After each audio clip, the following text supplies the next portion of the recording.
Hello दोस्तों, मैं new blog में आप सभी दोस्तों का स्वागत है। और आज मैं आप सभी दोस्तों को ले जा रहा हूँ वैष्णो धाम घुमाने के लिए।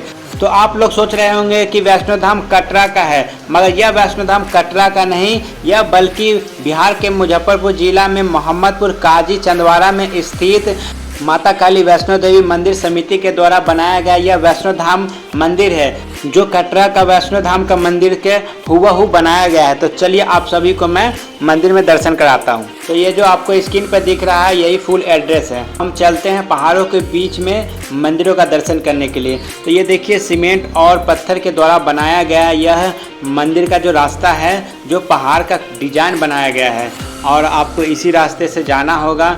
यह दुर्गा पूजा के समय इसमें बहुत ही भीड़ लगता है। और जैसे हम कटरा वैष्णो धाम मंदिर में जाते हैं तो आपको जगह जगह पर भगवान का मूर्ति बना रहता है, तो ठीक उसी तरह यहाँ भी बनाया गया है। तो आप देखिए सबसे पहला आपको जाते ही राधे कृष्ण का मूर्ति मिलेगा और आप इससे आगे फिर इसी तरह सेम रास्ता है, जो आपको लगेगा ही नहीं कि हम वैष्णो धाम का यात्रा कर रहे हैं या मुजफ्फरपुर का वैष्णो धाम का यात्रा कर रहे हैं। तो आपको सभी जगह पे इसी तरह का रास्ता मिलेगा। तो चलिए आपको मैं आगे की ओर ले जाता हूँ। तो जैसा कि हम जानते हैं कि किसी भी शुभ कार्य को करने से पहले गजानन का पूजा करना अनिवार्य है। इनको सभी भगवान के द्वारा वरदान मिला गया हुआ है कि किसी भी शुभ कार्य करने से पहले सभी को गजानन का पूजा करना होगा, नहीं तो वो पूजा पाठ अशुभ माना जाएगा। तो हम भी माता रानी का दर्शन करने के लिए जा रहे हैं। तो सबसे पहले प्रथम पूज्य भगवान का दर्शन करते हैं और प्रणाम करते हैं, फिर आगे की यात्रा को आरंभ करते हैं। गणेश भगवान के ठीक बगल से एक सीढ़ी गया हुआ है नीचे की ओर, जहाँ पर हमारा भोलेनाथ और माता पार्वती विराजमान हैं। और उससे पहले आपको जानते ही है कि हमें नंदी महाराज का दर्शन अनिवार्य है। और आप देख सकते हैं कि नंदी महाराज के ठीक सीधे भोलेनाथ का शिवलिंग स्थापित है और जस्ट ऊपर में आपको माता पार्वती और भोलेनाथ स्थापित किए गए हैं। तो आप लोग भी दर्शन कीजिए। फिर आप सभी को माँ काली का दर्शन करवाऊंगा। तो भोलेनाथ के ठीक बगल में ही माता काली का मंदिर बनाया गया है और आप सभी दर्शन कीजिए और आपको जितना हो सके सुरक्षा से दान कीजिए। फिर इसके ठीक बगल से सीढ़ी गई हुई है जो आपको आगे की ओर ले जाएगा, जो और आगे जितने भी मंदिर बने गए हैं वो सभी का मैं दर्शन भी करवाऊंगा। तो फिर चलिए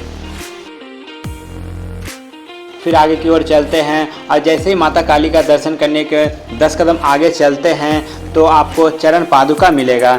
जैसे आपको कटरा में भी आपको चरण पादुका मिलता है, वैसे ही यहाँ पर चरण पादुका का बनाया गया है और यहाँ माता का भी मूर्ति को स्थापित किया गया है। तो आप देख सकते हैं चरण पादुका है। तो आप सभी दर्शन कीजिए, फिर हम आगे की ओर आप सभी को ले जाते हैं। तो चलिए आपको हम मंदिर का जो बनाया गया बनावट है उसका भी रूबरू करवाते हैं। और यहाँ लाइटिंग का व्यवस्था, आपको सीसीटीवी कैमरा भी आपको यहाँ पर मिलेगा। और आप देख सकते हैं कि कितना बारीकी और कितना अच्छा से बनाया गया यह मूर्ति है। और तो फिर चलिए आपको हम दर्शन करवाते हैं देवों के देव महादेव का रुद्र अवतार संकट मोचन महाबली हनुमान। तो आप जानते ही है कि जितने भी पुरुष हैं सब इन्हीं के भक्त हैं, मगर कोई भी बाल ब्रह्मचारी पुरुष तो इस कलयुग में बन नहीं सकता है। मगर पूजा पाठ सभी दिल से बजरंगबली का ही करते हैं। और आप ठीक इनके बगल में आप देख सकते हैं कि जिनके ये आराध्य है माता सीता, राम भगवान और लक्ष्मण भगवान विराजमान हैं।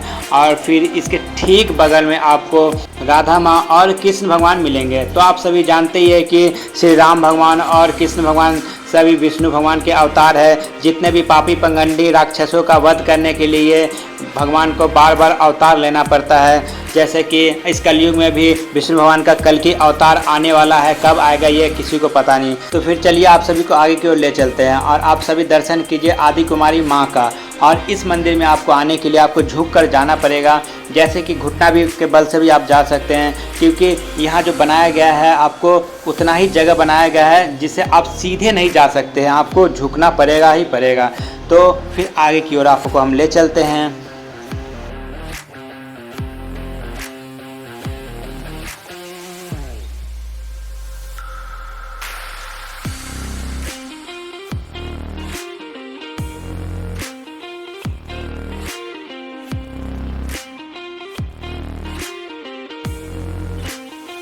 तो फिर आपको हम दर्शन करवाते हैं माँ दुर्गा का।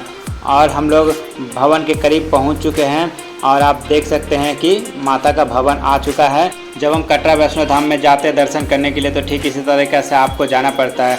फ़र्क यही रहता है कि यहाँ दुर्गा पूजा में भीड़ रहता है और वहाँ पर हमेशा भीड़ रहता है। अब पंडित जी हमारे पूजा के थाली को स्वीकार रहे हैं और माता रानी को भेंट स्वरूप चढ़ा रहे हैं। तो आप सभी माता रानी का दर्शन कीजिए। और यहाँ पर नारियल फोड़ने के लिए अलग से बनाया गया है। जितने भी भक्तगण जाते हैं वो इसी जगह नारियल को फोड़कर और माता रानी का भेंट स्वरूप चढ़ाते हैं, जैसा कि मैंने नारियल को फोड़कर और माता रानी को भेंट चढ़ाने के लिए जा रहा हूँ। फाइनली दोस्तों मेरा पूजा संपन्न हुआ और आप सभी दोस्तों को भी मैंने माता रानी का दर्शन करवा दिया। आप चाहे तो यहाँ स्वेच्छा से जितना मन हो सके दान कर सकते हैं, ताकि मंदिर के किसी भी कार्य में आपका जो स्वेच्छा से दिया गया दान है वो काम आ सके और माता रानी आप सभी का मनोकामना को ज़रूर पूरा करे। तो जैसा कि हम सभी जानते हैं कि माँ वैष्णो धाम का दर्शन करने के बाद आपको बाबा भैरवनाथ का दर्शन करना अनिवार्य है। तो माता रानी के ठीक बगल में बाबा भैरवनाथ का मंदिर बनाया गया है। तो आप सभी भी दर्शन कीजिए, मेरे साथ साथ आप सभी का भी दर्शन संपन्न हुआ। फिर दोस्तों मिलते हैं किसी नेक्स्ट ब्लॉग में और कमेंट के माध्यम से आप ज़रूर बताइएगा आपको यह ब्लॉग कैसा लगा। तब तक के लिए बाय, जय हिंद।